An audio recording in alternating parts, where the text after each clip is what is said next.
ये तो बता, कर और दर्शन वहाँ मौजूद ना थे।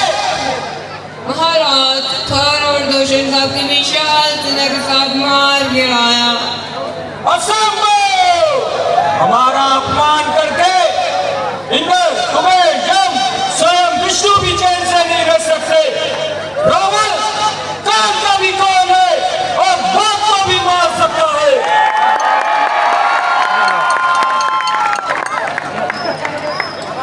महाराज, अगर आपको मेरी नाक और अपने अपमान का बदला लेना है तो मेरे सुझाव के अनुसार आप उसकी स्त्री को छल कपट से उठा लाओ और इसी राजभवन की महारानी बनाओ और उन दोनों मानवों को मेरे हवाले कर ले ताकि मैं अपनी नाक का बदला ले सकूं।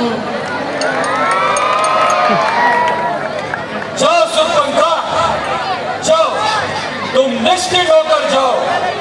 मैं उस स्त्री का अपहरण करूंगा। इस तरह तुम्हारी नाक का बदला भी पूरा होगा और सीता में